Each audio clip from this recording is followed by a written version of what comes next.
What's going on, everyone? It's the Fantasy Football Almanac here, back at it with another fantasy football video. Today we are hopping in the Poodle 2, which we are going to be drafting for a great team, hopefully. So yeah, it's my first live stream here. It feels a little weird, I'm not going to lie. I'm used to recording some videos normally, but today we're hopping in the Poodle 2 for the chance to win $60,000. That's right, $60,000. Hoping to get a good pick here, hoping to land a pick 1, 2, just not 7, honestly, because 7 is by far the worst pick in these drafts. That or 12, honestly, 12 I would be fine with as well. Either way, this lobby is filling up quick. We got one more person to wait on, and then we will see exactly where we are drafting. So I've already been doing a ton of these best ball drafts over on Underdog Fantasy, one of the best websites if you want to do fantasy football drafts. There is zero commitment mid-season because it automatically puts in the best players, which is exactly what you like to see. We land pick 8 here, which is a little interesting. I mean, we should end up with somebody like A.J. Brown, Stephon Diggs. Heck, maybe we even try and switch up the strategy a little bit and go with someone like Austin Eckler. Either way, it's an all right spot. I would prefer the 101, 102, or the back half of this draft so we can go out and get a great wide receiver and a great running back, but it's really not bad either way. Draft starts in 30 seconds, so we'll see exactly how it goes. I'm pretty excited. I've never done this before. Hey, 8 isn't 7. You are right, Devin. Yeah, it feels good. 8's better than 7. It still is one of the worst picks, but hey, we do what we can here. We're still going to try and win the 60K. So, yeah, I'm pretty excited. Draft starts in 10 seconds. I generally like going up. I generally like taking, like a wide receiver first here. I just think it leads to a more well-rounded team. But if we are forced to take Bijan, I'm fine with that. I love Bijan Robinson as well. I want to see a Hero RB team. Yeah, I'll try my best. Maybe we can end up with Bijan Eckler here. We shall see. Reporting Luke. Yeah, good. Report him. Guy's terrible. We got Jamar Chase off the board here. Justin Jefferson. So a pretty standard start so far. These two guys you expect to go at 1 and 2. Tyreek Hill, a little bit interesting. You usually see Christian McCaffrey coming off the board here first. But can't really blame anyone if they want to go Tyreek. You really can't go wrong either way. So we do see Tyreek Hill coming off at the 103. I do hate Bijan. Bijan, terrible player. Can't stand Bijan Robinson. I'm not taking him at the 101. I'm passing up on him. I'm taking Zach Charbonnet instead. But we do have potentially either Bijan or Diggs falling to us. We'll see what happens, but I'm fine with either of these players, even A.J. Brown, but we want to take A.J. Brown here. So Stephon Diggs comes off the board, and I am going to go Bijan Robinson here. Not somebody I'm generally taking at the 7, 8, or around that area, but at the same time, I think Bijan Robinson is such a talented running back. He has the ability to finish as the RB1, so I'm fine taking him as the RB2. This Atlanta Falcons offense, well, it isn't the most great with a guy like Desmond Ridder at quarterback. You still have one of the best offensive lines in the NFL. Pro Football Network ranking them as the 7th best offensive line. Arthur Smith loves to run the ball down your throat. I mean, this is a coach who's going to run the ball more than pretty much any other coach, so I'm fine taking Bijan Robinson here. We got A.J. Brown off the board, Austin Eckler, and CeeDee Lamb. All these players, great players. I love CeeDee this year. Someone I'm trying to grab as much as possible. CeeDee Lamb, a phenomenal wide receiver. Somebody who I think could outperform where he's going right now. He's already going in the first round, so I'm pretty excited. Take Noah Gray. Yeah, I got to trust the process. He will be the tight end 1 this season. But yeah, thank you for the cool setup, man. I appreciate that. I got the like, comment, and sub here. Got this thing I got from my grandma about Phil Simms. Yeah, it's kind of cool, I guess. Take Marshawn Lynch. I know you love the old players, Ken. I know you love guys like Ray Allen. But I don't know if I could take him here. We got Devontae Adams. Yeah, get him out of here, mods. Get him out of here. We got Saquon Barkley off the board. So now we're in a position where we're probably going to have to take best available wide receiver here, whoever that may be, whether it be Garrett Wilson, Amon-Ra, Jalen Waddle. I'd be fine with any of the 3 falling to me here, and they should. At least one now is going to fall to me. I mean, my preference is Jalen Waddle, but if we are going to get Garrett Wilson at a discount in terms of ADP here, I'll take him too. Doesn't end up happening. Either way, Amon-Ra. Oh, Amon-Ra here. I will gladly take that. Amon-Ra, a phenomenal player. Somebody I know, one of my friends absolutely loves. Dommy traded him to me for a 2nd rounder. Whoa, Joe, what's going on? How you doing? Take Joe, not a troll. I hear you. You're gonna put the controller down to unlock him, man. I don't know if I could do that. But either way, we have a run on quarterbacks coming off. Usually, you have been seeing these quarterbacks fall down boards a little bit more early on. All over on Underdog, they were going in the early to mid second round, and then you see them fall to the late second, early third, which, I mean, by the way, is fine, honestly. I think that is still a good place to get them. But in the mid second here, I'm generally not targeting these quarterbacks just because I think it is not really a great value to go out and try and get these guys. We got Jalen Waddle off the board, and then we see a little bit of a run on running backs, which makes sense. We see Nick Chubb, Josh Jacobs, Tony Pollard, all great running backs in their own right, all great players. So it makes a ton of sense. Tony Pollard, a guy I especially like going into the season, especially if they don't bring in any more competition. I mean, this is somebody who's facing competition from Malik Davis and Deuce Vaughn. And while I love Deuce Vaughn's film, I think he is a very explosive running back. It's going to be pretty much impossible to tackle him.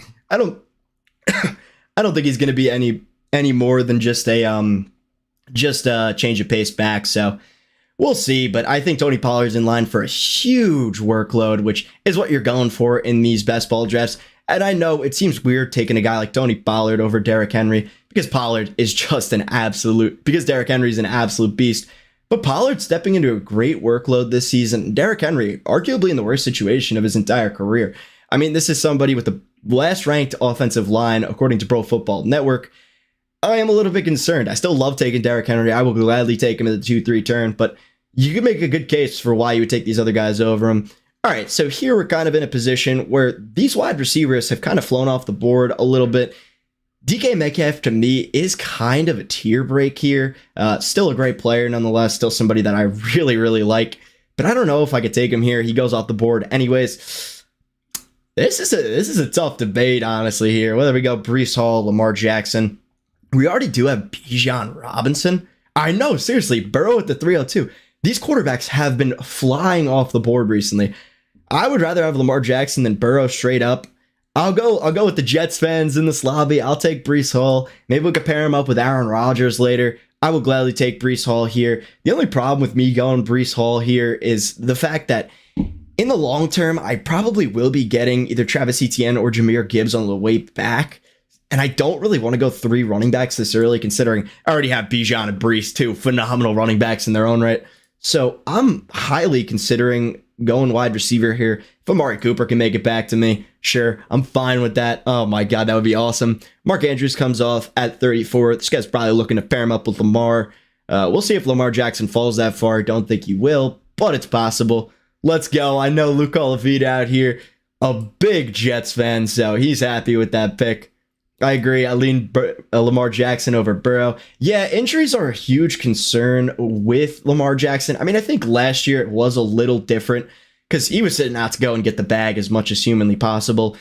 But even still, I mean, he hasn't played a full season in 4 straight seasons, so there are definitely concerns with Lamar Jackson. Burrow, you have more of a safe approach, but either way, I guess you can't really go wrong, especially if you do want to stack him up, which I'm assuming he did with Jamar Chase. I guess it's fine, but not the direction I'm going personally. Either way, now we're in a really, really tough spot. Honestly, I'm leaning towards DeAndre Hopkins here. I think D-Hop, I've made a couple videos about him now. I think DeAndre Hopkins is honestly one of the most undervalued players on this platform right now. I mean, he's consistently a top 10 wide receiver, one of the few alphas left in the entire NFL. I think DeAndre Hopkins is a phenomenal player and somebody who I'm absolutely fine taking as the wide receiver 21 off the board. I mean, this is somebody who could be a top 10 wide receiver, no questions asked. Just going to move my camera over here so you guys can see my team. So far we have Bijan Robinson, we got Breece Hall, we got Amon-Ra, and we have DeAndre Hopkins. So we're going 2 running backs, 2 wide receivers. I would have been fine taking Justin Fields here, especially with the fact that these quarterbacks are coming off the board pretty high.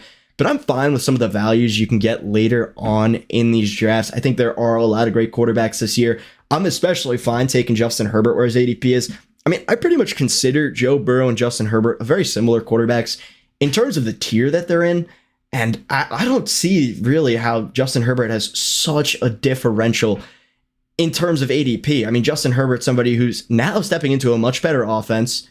Ken, you not getting D-Hop? Yeah, that's right, Ken. Stop trying to fleece Billy out of D-Hop here.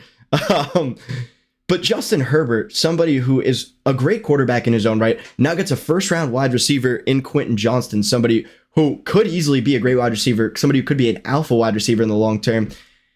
You have Rashawn Slater coming back from his torn bicep, and I think Rashawn Slater is a phenomenal offensive lineman, one of the best left tackles in all of football, going into his third season. So I think Rashawn Slater is going to be back healthy. You have a great offensive line there. This is a great situation for Justin Herbert, and he did experience some negative touchdown regression last year. I mean, this is somebody who threw for 4,700 yards and only 25 touchdowns. I think that will go up here. Either way, we do see a pretty big run on wide receivers here. We got Christian Kirk coming off the board, Keenan Allen, Terry, and Drake London. Drake London would have been nice if he fell here, but unfortunately, he did not. We got Justin Herbert coming off the board as well, somebody I was just talking about extensively. I think Justin Herbert, a great quarterback yet again. We got DJ Moore coming off the board here, and DJ Moore is not a guy I want to be targeting pretty much at all, honestly. I mean, you're going into an offense with 130 yards of passing on average last season, which is the worst passing offense in the last decade. I mean, that is abysmal. We should see a bump in the offense now that Justin Fields is going to get better, but I would much rather just go after Justin Fields than go after any of his wide receivers, mainly DJ Moore, Chase Claypool, who is going near the back of these drafts, and even Darnell Mooney coming off a significant injury. There is concern for all of these guys, except DJ Moore. DJ Moore's talent is insane. I just am worried about the potential target volume here. Either way, now we're in a position where there's a couple directions we could go. We could go Aaron Jones here. We could go George Kittle. We could go Pittman, or we could go Godwin, or even Joe Mixon here. Right now, even though the situation is bad, I am leaning Godwin here. I'm a little bit concerned with Pittman in his offense right now with Anthony Richardson. You guys have anything in the chat you want to shoot out here? Honestly, I don't know. I'm leaning towards Chris Godwin, but we'll see, honestly. Yeah, I'm going to go Chris Godwin here. I think Chris Godwin, just a good pick, a safe pick, somebody who has finished as the wide receiver 2 a mere 3 years ago. This is somebody who is great. Yes, he is coming off a torn ACL. Yes, the situation is not going to be all that great this season yet. Baker Mayfield, a quarterback, one of the worst quarterbacks in the entire NFL, on par with Zach Wilson. So I'm going to take Chris Godwin here, considering we already have 2 great running backs. True colors have come out today. Message is loud and clear. Ties are officially cut. I'll miss you, brother. Yeah, again, I'm sorry, man. I know ties are cut. It's over. Thank you, Luke Oliveira, coming out saying, I'll say Godwin.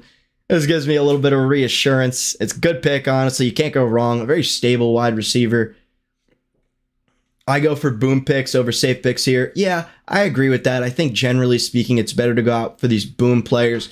Somebody like a Trevor Lawrence here, potentially, if he can fall to me. Kyle Pitts, another great boom player, somebody I'm kind of eyeing up. Although if George Kittle were to fall to me, sure, I am absolutely fine taking Kittle here.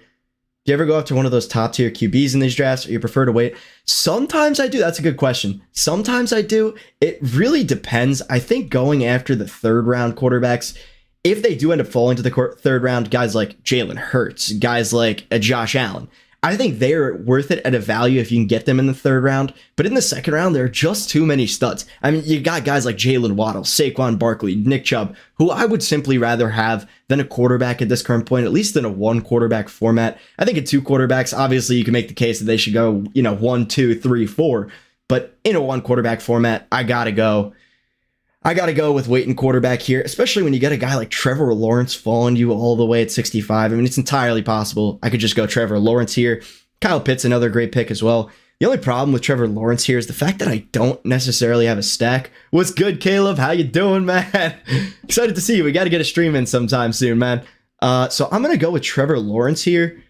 I think Trevor Lawrence, a great pick, somebody who can run the football, had 300 yards each of the last 2 seasons, and should be stepping into a breakout this season. I think Trevor Lawrence has the opportunity to be the quarterback 1, 2, or 3 this season. I mean, he's got a great head coach now in Doug Peterson. We saw how bad he was with Urban Meyer, but that was more Urban Meyer than it was Trevor Lawrence. I think Trevor Lawrence stepping into a great situation. You have Calvin Ridley coming back, somebody who I really like this year. And so we'll take Trevor Lawrence here.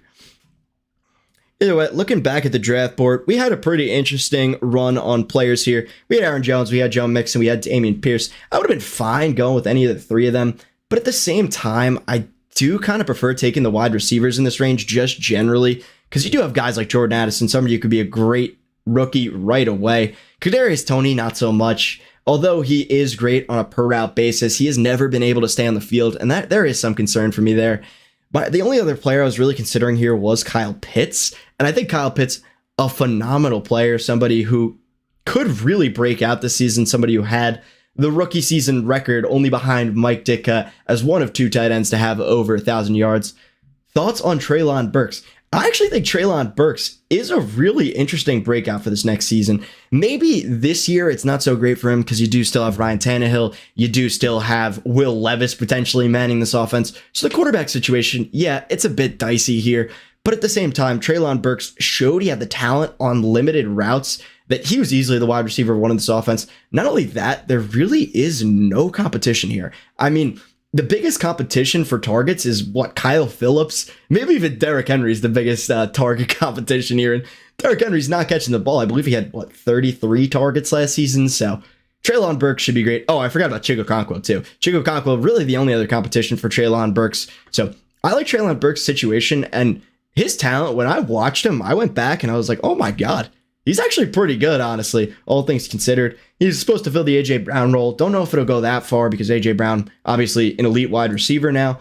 But even if we see him play decently, I'm fine with that, especially if he puts up over, let's say, 700 yards this season. I think that is absolutely fine for a second-year wide receiver in a terrible offense. So, again, I'm fine going Treylon Burks here. We do have quite a few players coming off the board, namely Deshaun Watson. Somebody, if I didn't trade Trevor Lawrence, I would have liked to get at pick 80, just because the ceiling is so high. I know he did terrible things as a human being, but as a quarterback, he has been top 5 every single time he's played a full season. So I'm fine taking that upside, a swing for the fences here. And if he's not great, whatever, slow your roll. But, here we are in a really interesting position. I do like Madison a lot. I do like James Conner a lot. Here, I think I am going to go George Pickens here because I like all of these running backs about the same, whether we're talking James Conner, whether we're talking Madison, whether we're talking Pacheco even, I'm fine with any of these running backs, and one of them could easily fall to me here. He said Treylon Burks is around 2-3 grade. I think Treylon Burks is pretty good. I'm excited to see him. I don't know if he's going to live up to the expectations that he had, but he should still be a decent running back, or should still be a decent wide receiver. I was looking over at Javonte Williams. We do see a little bit of a run on running backs here. Probably should have gone Dalvin Cook here. All things considered, that most likely would have been the best pick. But I'm fine bolstering this wide receiver core because in these underdog drafts where you have to start 3 wide receivers in a flex, these wide receivers matter so much more than these running backs. And again, you could still get great value late on these running backs. I mean, we're looking at James Conner on the board right now, somebody that I think has the potential to finish as a top 10 running back. You're looking at Javonte Williams, somebody who, if he's able to stay healthy this season, I know it is risky, it would be a running back 1 or high-end running back 2. So I'm fine taking any of these guys here. I like Marquise Hollywood Brown and Quentin Johnston here a lot as well. I know Marquise, somebody who was dealing with injuries throughout the season. You also do have the question mark of Kyler Murray. James Conner coming off the board hurts my soul a little bit. But there are some question marks with Marquise Hollywood Brown, but the talent is absolutely there. The first 6 weeks of that last season, he was like the wide receiver 7 or something like that. He was phenomenal before his injury. So I'd be fine taking Hollywood here and stacking him up with DeAndre Hopkins and just fingers crossed that Kyler Murray comes back healthy and take a singular bet on the Cardinals, which are going to be a terrible team, but might have a good offense. So we do see some more running backs coming off the board. We got Njoku off the board as well. Somebody who, if you're drafting Deshaun Watson, I am absolutely fine stacking him up with Njoku. We do see Quentin Johnston off the board as well. And this is the main reason why we ended up going wide receiver a little bit earlier. Because a lot of these wide receivers now, look at the best wide receiver on the board. We got Michael Thomas. And I like Michael Thomas. Don't get me wrong. I like Michael Thomas as a player. But he's not been healthy for the past 3 seasons. Other than that, Rashad Bateman. So here we're going Javonte Williams. And I know what some of you guys are probably thinking too. Why not Anthony Richardson? Anthony Richardson, potentially one of the best quarterbacks we've ever seen. The best quarterback prospect we've ever seen, at least. And honestly, I think he's going to be great for Dynasty. But in redraft this year, I am a little bit concerned. How have you been drafting Dalvin Cook as of late while trying to maneuver all the trade talks? drafting him more or less pretty much the same. I don't know. That's a good question, honestly. I think Dalvin Cook is pretty undervalued. Somebody I probably should have taken at pick 80 here. Because at the end of the day, Dalvin Cook is somebody who, no matter where he goes, no matter where he signs, he probably will still be a pretty good running back for fantasy. And even if he is, not the best, not the Dalvin Cook of old, not running back 9, it's not like he's at an age cliff right now. He's 27 years old, I believe. And we'll have to reassess the situation if he gets traded. But if not, I would say, honestly, Dalvin Cook's a huge steal. Either way, I also think Alexander Mattison is a pretty huge steal. Somebody I was eyeing up here at pick 80 as well, simply because if Dalvin Cook is gone, this offense has nobody. I mean, we're talking about Ty Chandler as your running back 2. We're talking about Kenny Nguanu as your running back 3.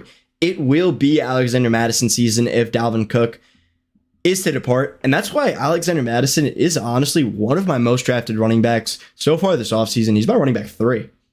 The Almanac's a smart man. Need his advice. Thank you, man. Appreciate that. Man, this Kevin Anglin guy is dropping bangers. Yeah, Devin, why don't you drop some bangers, man? Nah, I'm just kidding. So we see not as many running backs coming off the board. In fact, it's a pretty huge run on wide receivers. We got Kamara coming off the board, and there are a ton of question marks with Kamara. And I understand drafting him, but personally, I have been staying away. And then we see a huge run on wide receivers. We got Michael Thomas, we got Juju, we got Bateman, Sutton, and Jameson Williams, all guys who I think are okay. But I mean, Michael Thomas, he's got the highest ceiling out of all these guys, but I am a little bit concerned. He really has not been on the field almost at all. We got Juju Smith-Schuster as a nice floor play. Sure, I'm fine taking him. I've actually drafted him in a decent amount of drafts. Rashad Bateman, I'll draft him if he's on the board with Lamar.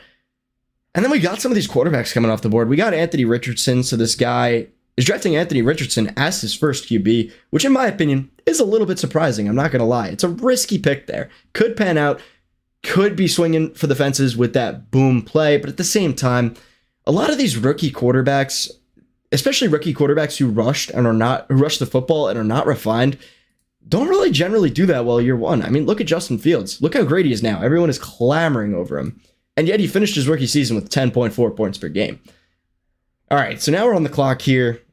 There's a couple ways we can go. I've been drafting Elijah Moore a pretty fair amount, and I'm thinking I'm going to take him again here. David Montgomery, a pretty huge value. Honestly, I might go David Montgomery here. David Montgomery going to be the second running back in his offense, but at the same time, he should be handling some goal line work. And if that's the case, getting him 20 picks below ADP is a serious steal here. I'm absolutely fine with that. I would have gone Elijah Moore here over Tua and Kirk Cousins. But at the same time, I am absolutely fine with getting David Montgomery. I think that's a great pick. So now we are up in 5 picks yet again. There are a couple of running backs we can go here, namely A.J. Dillon. I'm also fine drafting Rodgers or Tua here. I would prefer Tua in a vacuum, but we do have Breece Hall, somebody who will be attached to Aaron Rodgers, and we don't have any Miami stacks. I don't have Jalen Waddle. I don't have anybody like that. Aaron Rodgers comes off the board here. We're getting stream sniped. This stinks. On Underdog, Anthony Richardson is ranked QB 10. Where do you personally have him? So yeah, right now, I actually have him around my QB 15. Personally, I would prefer to maybe not Aaron Rodgers, but Kirk Cousins and Daniel Jones over him. And listen, this is coming from a guy who loves Anthony Richardson for the long term. But for right now, I just can't take a swing for the fences on him. Considering the lack of production generally at the position, I think he's going to be great. But for right now, I am a little bit concerned. We don't even know if he's going to be starting right away. So especially to take him as your quarterback 1, in my opinion, there is some concern there. A low-end quarterback 1, but still a quarterback 1. Yes, he could hit and swing for the fences, but most of these rookie quarterbacks don't hit right away. I mean, drafting him as a quarterback 10 is projecting him to have a Justin Herbert type of rookie season, and Justin Herbert, a way more refined prospect than Anthony Richardson. So that's where I lean right now.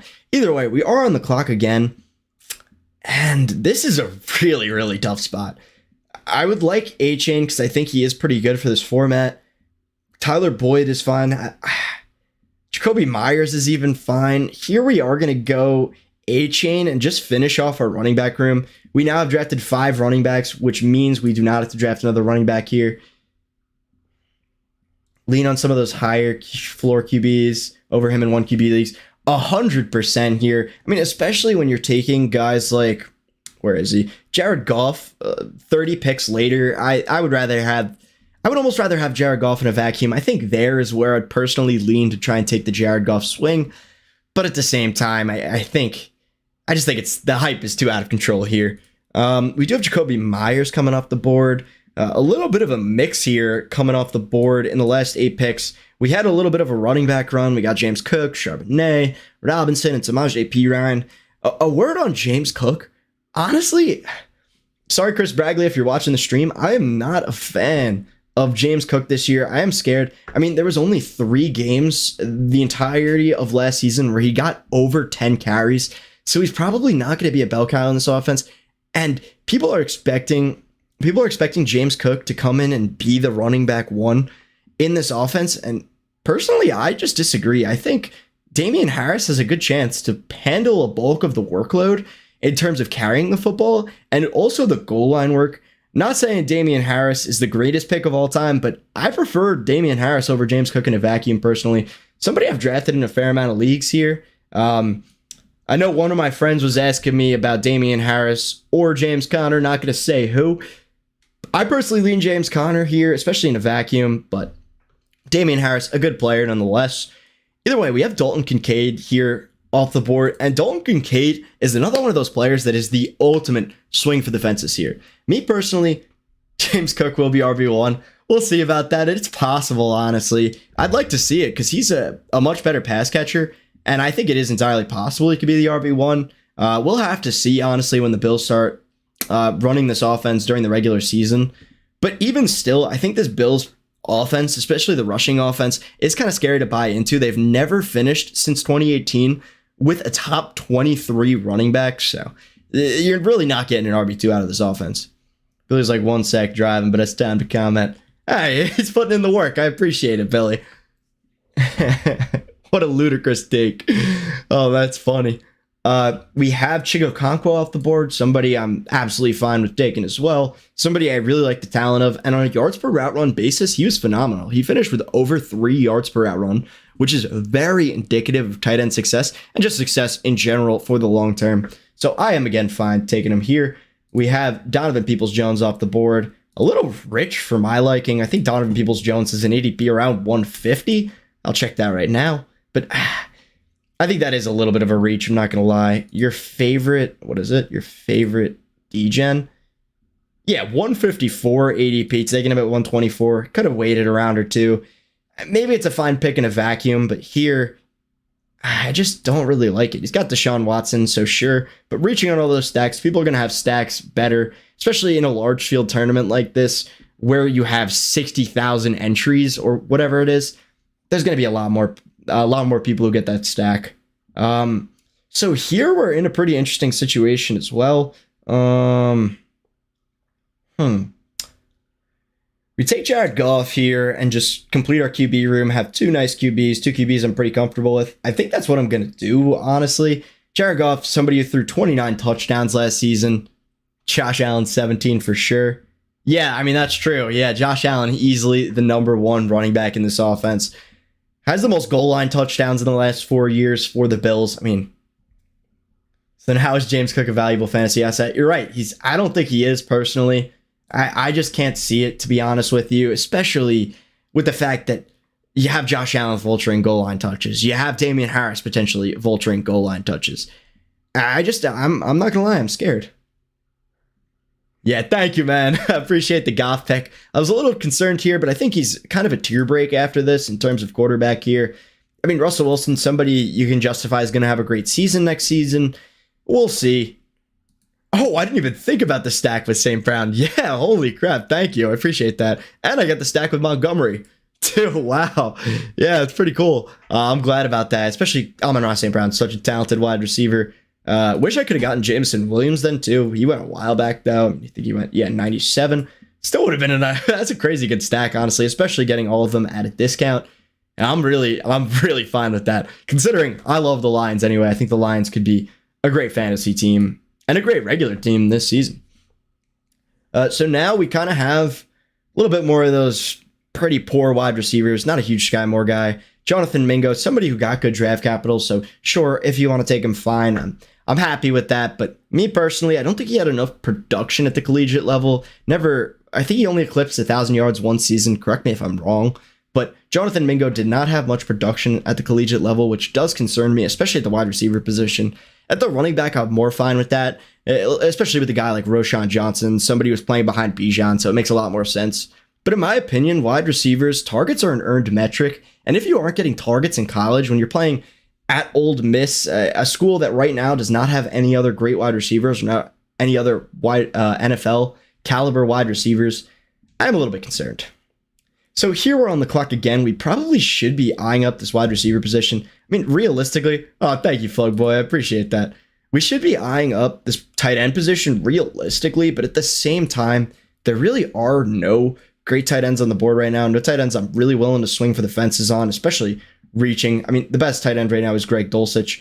You could justify potentially taking him maybe in the next round, but honestly, I'm just going to wait and go tight end really late. Potentially stack up this Detroit stack even more and grab Sam Laporta if he does end up falling to us. Kyler Murray was a guy I was eyeing up as my third quarterback. And well, yes, he is not going to play for the start of the season most likely.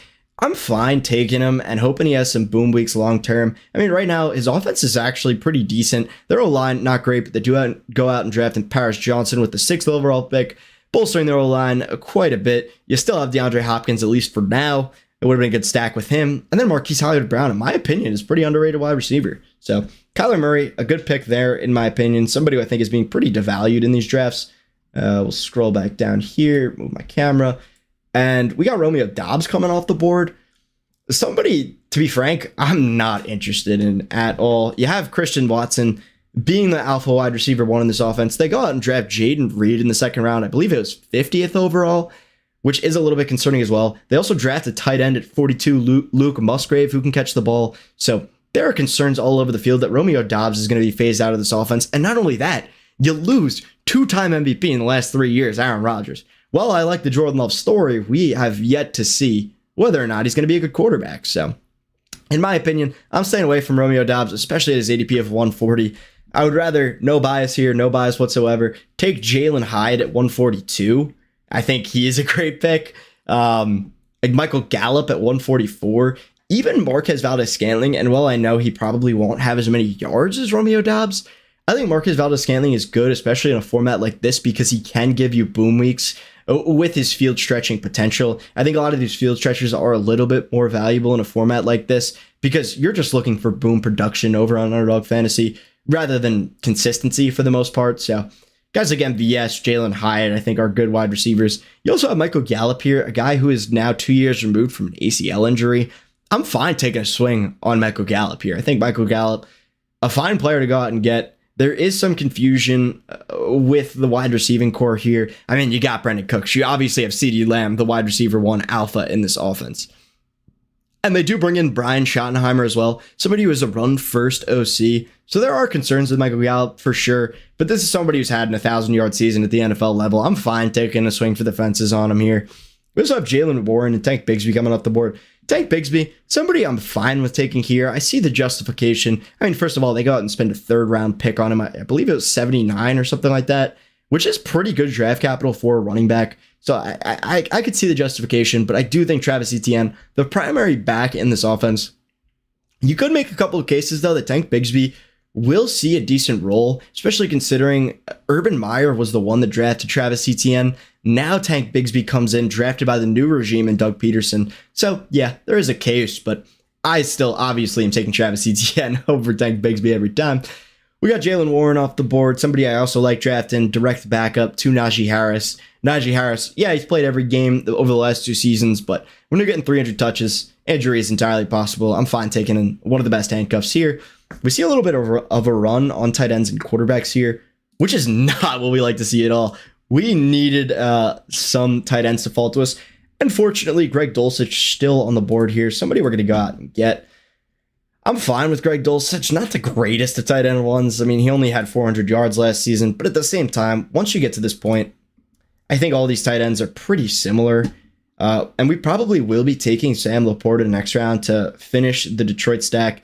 We got the Detroit quarterback. We got the Detroit running back. We got the Detroit wide receiver. And now we are going to be getting the Detroit tight end. So we're pretty heavily bought into Detroit in this draft, and I'm fine with that. Generally, on these underdog drafts, I want to be stacking as much as possible because you really need to, honestly. Like if I'm taking a bet on a guy like Jared Goff, for instance, right? I want to make a consolidated bet and consolidate him with as many players as possible. Because if I'm betting on Jared Goff, I want to be betting on Amon-Ra St. Brown. I want to be betting on Sam Laporta. Because if Jared Goff is good this season, if Jared Goff is great this season, then Amon-Ra St. Brown probably will be great as well. That's why I've been stacking just about everywhere, every possible team I can get. I would have liked Kyler Murray there to even stack just a little bit more. But either way, I mean, I think stacking, one of the best things you could do in a format like this. And I know a lot of you guys are probably wondering, what if Jared Goff gets injured?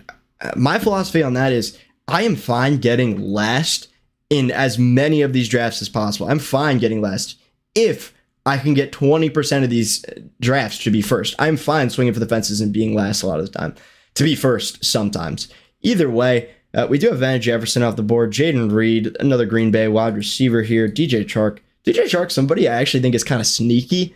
I actually really like DJ Chark this season. I mean, somebody who had an 1,000-yard season with Gardner Minshew at quarterback. Yeah, it's not great, the situation. But Bryce Young, the number 1 overall pick, the most pro-ready quarterback coming out. So I'm fine with it. We do take Sam Laporta here. We could have taken Tyler Algier here to back up Bijan Robinson. But I think it's probably not the smartest idea to take Tyler Algier, considering we already have 5 running backs and 5 pretty good running backs at that.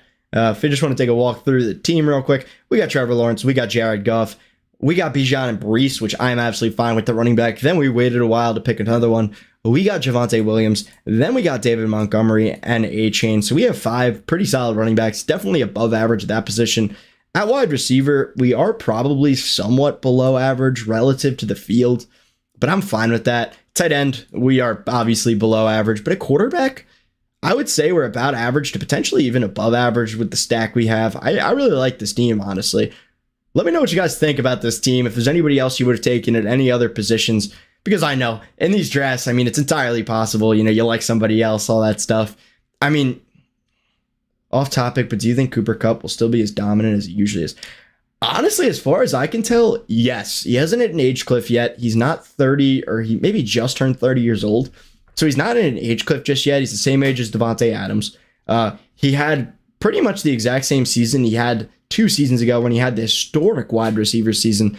The only gripe with him is that he had an injury, and we don't know about Matt Stafford's shoulder. But when you look at the last 2 seasons for Cooper Kupp, I think this is just a great wide receiver. Somebody who I could justify taking as high as he is right now at the 105. You could even justify taking him as the 104. He pretty much had the same exact amount of targets that he did 2 seasons ago with 11.2 and 10.9, and pretty much the exact same amount of receptions with 8. Somebody that I honestly have been drafting an absolute ton of. Sorry, my OBS studio is glitching out a little bit, but we are back. John Mechie, somebody I'm drafting an absolute ton of. He's going pretty high now. I mean, this is somebody who has sort of draft boards, but this was a former 2nd-round pick. Somebody who produced at Alabama 2 straight seasons, in his sophomore season breaking out behind Devonta Smith, and then his junior season breaking out yet again, having 1,100 yards behind Jamison Williams. So a very talented wide receiver in Alabama. Not too bad of a college to go to, so I'm fine with them. I really like John Mechie. We got some of these backup running backs coming off the board now. This is now when you get to the point where you're just really taking dart throws, seeing who sticks. Somebody I'm fine with taking here is Marvin Mims, taking a little bit of a consolidated bet over on the Denver Broncos offense, because the Denver Broncos, well, they probably aren't going to be great this season. There are some signs pointing in the right direction. They bolster their O-line, bringing in 2 different offensive linemen, which I think is pretty good. The first pick that this new regime makes is Marvin Mims in the 2nd round, which I think is another good sign. I think Cortland Sutton probably not going to be their long-term option. Yes, you have Jerry Jeudy. Love this team. The Lions are a team I'm cool with being heavyweight bought into everywhere for fantasy. I 100% agree. I love the Lions this year. Hot take. I think they could win 11, 12, maybe even 13 games if things break right for them. Obviously, you need a little bit of luck to do something like that, but I think 11 or 10, 11 games is well within the range of outcomes for them. And I'm fine with that, especially in their division. I mean, yeah, the Vikings won 13 games last year, won 12 games, one of the two. But at the same time, a lot of their wins came from one-score games, and I don't project that to be the same. The Bears, well, they are a sneaky team. They might give the Lions a loss, are probably finishing with about 5-6 wins maybe. And then the Packers, there are just so many question marks. Defense is still good. Their O-line is still good, but do we know about Jordan Love? No, not yet. So yeah, I am absolutely fine taking as many of these Lions players as possible. I think the Lions are going to be a great team this season. At least I really hope so. And that's why I'm taking guys like Jared Goff here. I'm pretty happy with this team, honestly, all things considered. D-Hop, risky, but we do have Chris Godwin for the stability, George Pickens for the upside, and then Nico Collins, somebody I like as well. Somebody who actually had an under-the-radar pretty good season as I was looking into it. I mean, he averaged a little over 50 yards a game with Davis Mills at quarterback, so I'm fine taking Nico Collins pretty much wherever I can get him. I actually think he's pretty decent. Whether or not he could build rapport with Stroud, we have yet to see, but I think it's things are pointing up for him overall. We got Greg Dulcich, we got Sam Laporta as well at tight end. We probably will be drafting a third tight end here, which is something I generally try not to do. I usually try going after tight ends a little bit earlier, but we did pass up George Kittle here at pick 56. We passed up Kyle Pitts in favor of Trevor Lawrence, which I think was a good pick, honestly. And then after that, really no tight ends were able to fall to us. Potentially you could make a case for Evan Ingram, but I was not reaching on Evan Ingram at that ADP. Personally, I would rather have Javonte. If he fell to us at 104, I would have been ecstatic, but unfortunately that's not what happened. So now either way, we're in a position, potentially drafting Knox here could make sense. I know they did bring in Dalton Kincaid, but year one tight ends, it is a little bit concerning. Other than that, I do actually like taking the bet on Trey McBride in the last round or last 2 rounds. I think Trey McBride, a fine player, somebody who actually got pretty decent work in the receiving game. Not spectacular, of course. I mean, he's the last pick one of the last picks in this draft, but I'm fine taking a shot on him. Here we probably are going to go Curtis Samuel. And I know this isn't really the greatest pick here. We are getting kind of to the dead zone of players. But Curtis Samuel, somebody who had over almost 700 yards receiving last season, somebody who had 200 yards rushing, and somebody who could find a nice role in this Washington offense with potentially Sam Howell being a pretty good quarterback. I don't know if that's true, but I know we got some Sam Howell supporters in here, so fingers crossed on that one. So we do go Curtis Samuel here. We now have 2 picks remaining here. Let me just move this over. We do have 2 picks remaining here, and we probably are going tight end, wide receiver for these last 2 picks. I think it's what makes the most sense for this team, especially considering I think usually the teams I generally try and shoot for is somewhere around anywhere between 2 and 3 quarterbacks, usually never more than 3 quarterbacks, anywhere between 4 and 6 running backs, and then anywhere between 6 and 9 wide receivers, depending on how lucky or unlucky we get during the draft, and then anywhere between 2 and 3 tight ends. I think that's usually the best structure to go for. Obviously, differs a ton from draft to draft. If Trevor Lawrence did not fall to us, then yeah, we probably would be taking a third quarterback here. But he ended up falling to us. And again, if Bijan Robinson didn't fall to us, we ended up taking someone like a Stephon Diggs, then we probably would want to structure more heavily around the running backs here. Either way, we're in a pretty decent spot here. We could pair up and grab a third quarterback in Sam Howell, potentially, simply because Trevor Lawrence and Jared Goff have the same bye, just to, fill the spot for that 1 week. And potentially, Sam Howell might be pretty decent. We don't know. Either way, if not, the wide receivers here are pretty bad at this point. I'm really not trying to draft any of these guys. The only wide receiver I actually really like in this range is Darius Slayton, someone who was actually surprisingly productive last season with over 700 yards. Paris Campbell, another Giants wide receiver, having over 600 yards. But other than that, Marvin Jones is a fossil. Guy's, 35 years old at this point. Tim Patrick, not a fan at this point either. Renfro would be interesting had they not brought in Jacoby Myers. Joshua Palmer, same thing, would have been interesting had they not brought in Quentin Johnston. Nathaniel Dell's somebody that actually interests me a pretty fair amount, stacking up two of these Houston options. We shall see, though. Probably not going quarterback again. We're probably just going to have to suffer through this week 9 bye, which honestly I'm kind of fine with, because that means every other week we're going to have two quarterbacks competing, which I think is pretty good. So we'll probably end up calling it a day, taking Trey McBride first, and then hoping that, what's his name? Oh, even Cedric Tillman here. I forgot about Cedric Tillman. Cedric Tillman, somebody who was drafted in the 3rd round, which is good draft capital. This wide receiver room is pretty open overall, so I'm fine actually taking Cedric Tillman here. We're going to go Trey McBride first, though. Somebody who was decently productive as a rookie. Obviously not great. I mean, you're not drafting him thinking he's going to get 1,000 yards, but I'm fine taking a swing on him here. Why not? At this point with these last guys. Isaiah Likely would have been another target of mine, somebody I was eyeing up, especially if Mark Andrews gets injured. We know how much this Ravens offense likes to throw the ball to the tight end, so I'm fine with that. Either way, we got 1 pick left, and we're going to spend it on a wide receiver, so our overall build will be 2-5-8-3, which, again, is a build that I generally like to go for. Not all the time, of course. If I'm ending up with somebody like Mark Andrews pretty early on, I'm fine waiting till later. Either way, though, this is going to be the last pick here. We're probably going to be going Nathaniel Dell or Cedric Tillman here, and I'm absolutely fine with that. Whew. Anyways, this was my first live stream, so it actually went pretty well. I enjoyed it a ton. It was really fun. I'm definitely going to be doing this a lot more often, as much as possible, honestly. I love drafting teams. It's one of my favorite things to do. And honestly, getting more and more comfortable by the minute in terms of, streaming on here live. So look forward to more live streams if you like my content. It's going to be awesome. Thank you guys all so much for watching. I really do appreciate everyone that came out here today. Thank you guys all so much. Don't forget to like, comment, and subscribe. It is the #1 way to support me, especially subscribing. I mean, thank you guys all so much. It would mean the absolute world to me. This was crazy cool, honestly. We'll see what we get with our last pick here, whether it be Slayton, whether it be Dell, whether it be Tillman. But this was awesome. Let me know what you think of my team as well down below. I'm curious to hear what you guys think. Go over the full team one more time right after we get Nathaniel Dell here. But this was really cool, honestly. I like streaming a lot. First time. It was freaking awesome. I'm not going to lie. I'm definitely going to be doing this more. So we probably will be taking Nathaniel Dell here. Getting a little... Thank you, Kevin. I appreciate that. Awesome stuff. Loved it. It means a lot to me, man. Thank you.